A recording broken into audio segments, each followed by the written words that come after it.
नमस्ते प्यारे बच्चों। आज हम नई कविता पढ़ेंगे जिसका शीर्षक है दीवानों की हस्ती।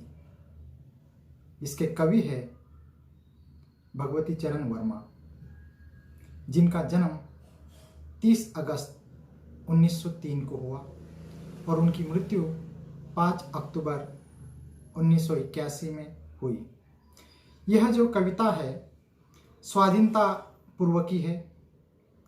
इसमें कवि ने राष्ट्र पर बलिदान होने वाले बलिवीरों को की मनोदशा का वर्णन किया गया है। तो इसमें जो हमारे देश को स्वतंत्र करने के लिए जो वीरों ने बलिदान दिया है, उनकी मनोदशा का वर्णन इस कविता में किया गया है। अब हम कविता पढ़कर सुनाते हैं, ध्यान से सुनिए। हम दीवानों की क्या हस्ती, हम दीवानों की क्या हस्ती है, आज यहाँ कल वहाँ चले। मस्ती का आलम साथ चला, हम धूल उड़ाते जहाज चले। आए बनकर उल्लास अभी, आंसू बनकर बह चले अभी। सब कहते ही रह गए, अरे तुम कैसे आए कहाँ चले। किस ओर चले यह मत पूछो, चलना है बस इसलिए चले। जग से उसका कुछ लिए चले, जग को अपना कुछ दिए चले।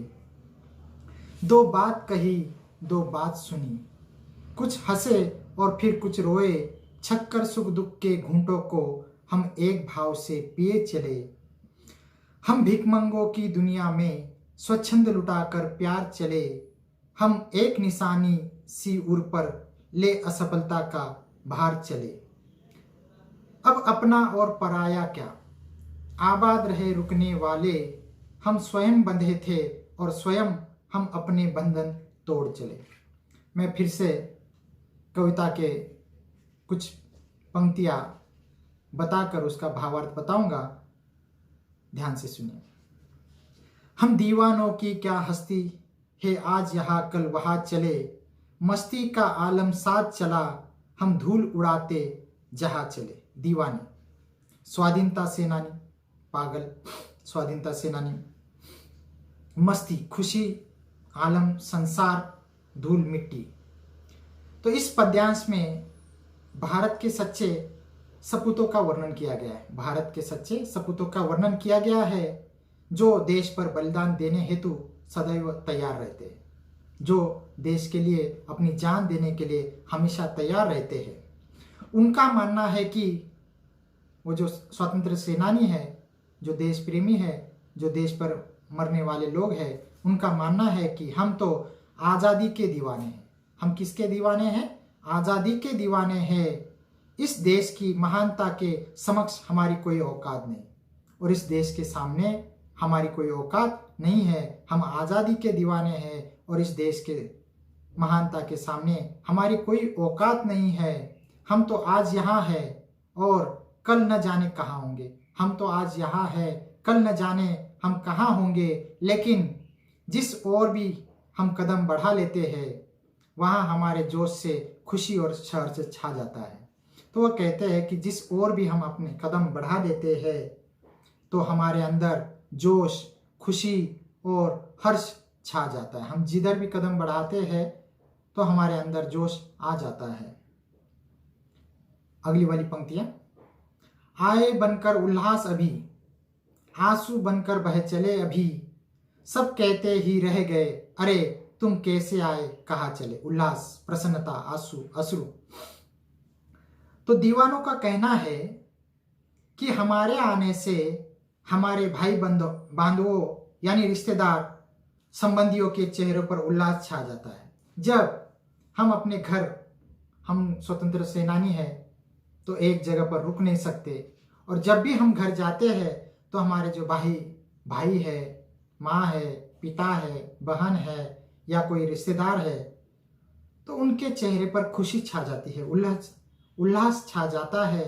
और जब अचानक ही जाना पड़ जाए तो उनकी खुशी अश्रुओं में परिवर्तित हो जाती है।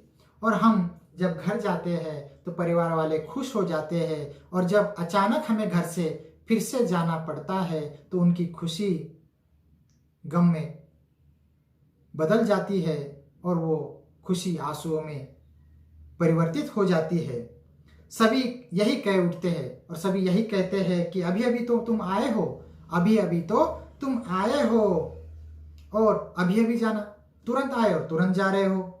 ऐसा इसलिए होता था क्योंकि स्वतंत्रता सेनानियों को ब्रिटिश सरकार कभी भी कहीं भी गिरफ्तार करने से न चूकती थी। तो ऐसा इसलिए होता था कि जो स्वतंत्रता सेनानी होते थे तो उनको गिरफ्तार करने के लिए ब्रिटिश सरकार कभी भी किसी भी वक्त उनको गिरफ्तार कर सकती थी, इसलिए वे एक जगह पर ज़्यादा समय रुकते नहीं थे।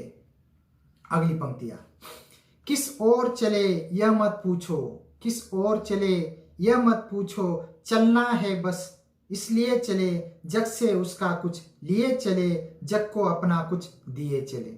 मैं फिर से दोहरा रहा हूँ, किस ओर चले यह मत पूछो, चलना है बस इसलिए चले, जग से कुछ लिए चले, जग को कुछ अपना दिए चले। और तरफ एक तरफ जग संसार। तो कवि कहते हैं स्वाधीनता की राह हेतु बढ़ने वालों के लिए कोई एक राह निश्चित नहीं है।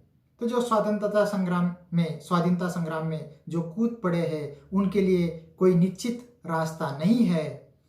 वे तो अपने लक्ष्य प्राप्ति हेतु किसी भी राह पर चल सकते हैं और वे अपने लक्ष्य के लिए किसी भी राह पर चल सकते हैं। वे इस संसार के लोगों को कुछ अपनी यादें देकर और उनकी भावनाएं लेकर आगे की ओर बढ़ते हैं। तो वो कहते हैं कि हम जो है संसार के लोगों की कुछ यादें लेकर अपने साथ ले जा रहे हैं और अपनी यादें उनको छोड़कर जा रहे हैं और हम आगे बढ़ते जा रहे हैं। अगली पंक्तियां, दो बात कही दो बात सुनी, दो बात कही दो बात सुनी, कुछ हंसे और फिर कुछ रोए, छक्कर सुख दुख के घूंटों को हम एक भाव से पिए चले। छक्कर जी भरकर, सुख दुख के घूंट, जीवन के सुख दुख के अनुभव, भाव एक रूप या एक रस। कवि इसमें कहते हैं वीर जन संसार के लोगों से मिलते हैं। जो वीर जन है, जो स्वतंत्रता सेनानी है, संसार के लोगों से मिलते हैं तो कुछ अपनी कहते, कुछ अपने बारे में कहते हैं, कुछ दूसरों की सुनकर हंस रो लेते और कुछ दूसरों की सुनकर हंसते भी है और रोते भी है। जी भरकर सुख दुख के अनुभवों को सहते हैं और जी भरकर सुख दुख के जो अनुभव है उसको सहन करते हैं। लेकिन चाहे दुख हो या सुख हो सभी को समान भाव से ही देखते, चाहे दुख हो या सुख हो सभी को समान भाव से वो देखते हैं, अर्थात सुख दुख दोनों को समान मानते और वो सुख दुख दोनों को समान मानते हैं। हम भिखमंगों की दुनिया में, हम भिखमंगों की दुनिया में स्वच्छंद लुटाकर प्यार चले, हम एक निशानी सी उर पर ले असफलता का भार चले। मैं फिर से दोहरा रहा हूं, हम भिखमंगों की दुनिया में स्वच्छंद लुटाकर प्यार चले, हम एक निशानी सी उर पर ले असफलता का भार चले।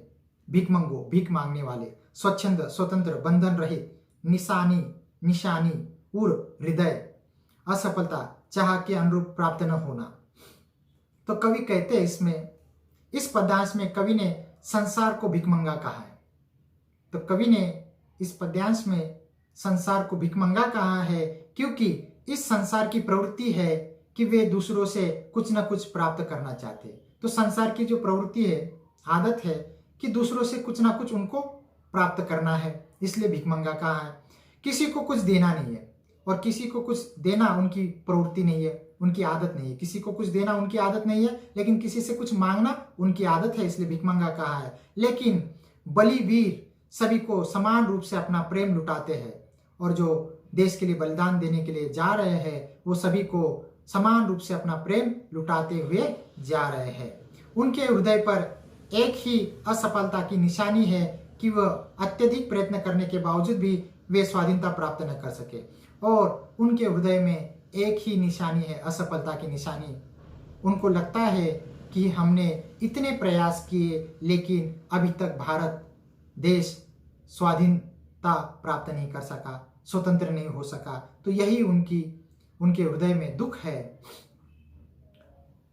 अगली पंक्तियां, अब अपना और पराया क्या, अब अपना और पराया क्या, आबाद रहे रुकने वाले, आबाद रहे रुकने वाले, हम स्वयं बंधे थे और स्वयं हम अपने बंधन तोड़ चले।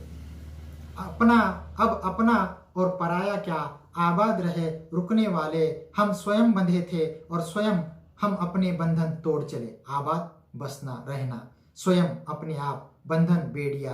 तो कवि कहते हैं बलिदानी वीर किसी के भी साथ किसी भी प्रकार का भेदभाव नहीं करते।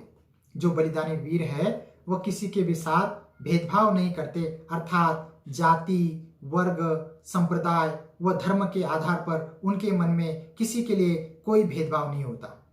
उनके लिए वह किसी से भेदभाव नहीं करते। जाति, वर्ग, संप्रदाय और धर्म के आधार पर उनके मन में किसी के लिए भी भेदभाव नहीं होता। वे तो यही चाहते हैं कि उनके बाद इस देश में रहने वाले सभी आबाद और प्रसन्न रहे, और वो चाहते हैं कि उनके चले जाने के बाद, बलिदान देने के बाद इस देश में रहने वाले सभी लोग, सभी धर्म के लोग, सभी वर्ग के लोग, सभी संप्रदाय जो है आबाद रहे, खुश रहे। उनका मानना है कि वे अपनी इच्छा से देश में बसने वाले लोगों से रिश्ते नाते तोड़कर स्वयं बलिदान की ओर बढ़ चल रहे हैं। और उनका मानना है, जो स्वतंत्रता सेनानी है, उनका मानना है कि वे अपनी इच्छा से, उनको किसी ने नहीं कहा कि आप जाओ देश को आज़ाद करने के लिए स्वतंत्रता सेनानी बन जाओ, उनको किसी ने कुछ नहीं कहा। वे अपनी इच्छा से देश में बसने वाले लोगों से रिश्ते नाते तोड़कर, अपने भाई बहन सबका परिवार से रिश्ता तोड़कर वे स्वयं भारत को स्वतंत्र करने के लिए, बलिदान देने के लिए, बलिदान के रास्ते पर, भारत को स्वतंत्रता करने के रास्ते पर वो चल पड़े हैं। और वो आगे कहते हैं कि स्वयं बलिदान की ओर बढ़ रहे हैं हम, और आप हमारे जाने के बाद आप यहाँ पर आबाद रहे, खुश रहे।